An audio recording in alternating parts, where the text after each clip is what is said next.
We begin tonight in the Northwest Territories, where the government has released its long-awaited after-action report looking into the 2023 wildfire season. It was a devastating year. 70% of the territory's population fled, and about 4 million hectares of land burned. This report was originally supposed to be released in December, but it was pushed back because of what were called logistical delays. Now, a clearer picture is being painted of what went right and what went wrong that spring and summer. Sydney Cohen has been reading the report. She joins us now live with what we've learned. So, Sydney, what did the report find? So this 164-page report was prepared by Transitional Solutions Inc.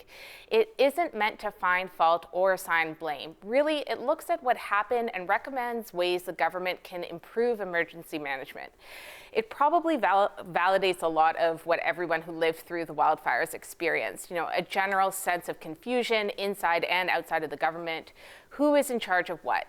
Who can issue evacuation orders and authorize re-entry? The report found that the emergency management structure, which has a bunch of levels and can be confusing, lacked coordination, and that caused delays and duplications. And there were issues with training. The authors estimate that fewer than 50% of people in key roles weren't appropriately trained. And on top of that, previous risk assessments simply didn't consider the evacuation of Yellowknife. The report's authors also found that many N.W.T workers didn't know whether they were supposed to work remotely or not, meaning some employees were overworked while others took what some people called evacations.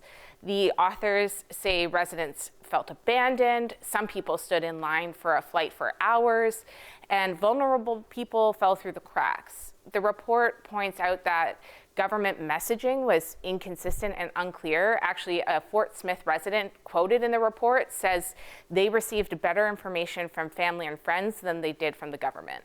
Okay, so a lot of information there about what people experienced. What are some of the takeaways? So one of the big ones was the need for one centralized emergency management organization.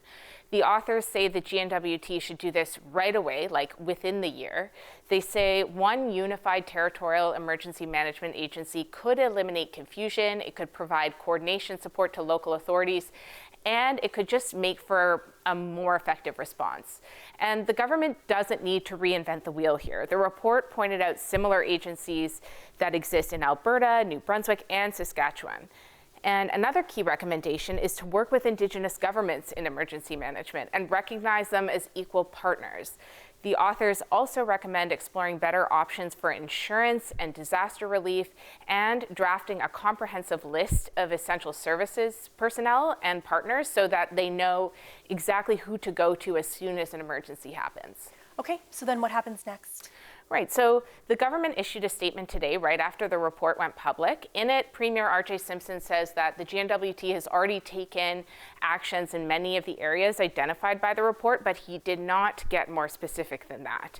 Minister of Municipal and Community Affairs, Vince McKay, says the report offers a clear and honest look at how the N.W.T responded to the wildfire emergencies. He says since 2023, they've updated the N.W.T emergency plan to clarify roles and responsibilities and implemented new training across the public service, and they're working with community governments. Now, what we don't know is if the N.W.T will accept any or all of the other recommendations, like forming that one emergency management agency. This statement says a formal response will come this summer and that the government won't comment further until then. Okay, we'll certainly be waiting to see what that response is. Thank you for all your work on this, Sydney. Thank you.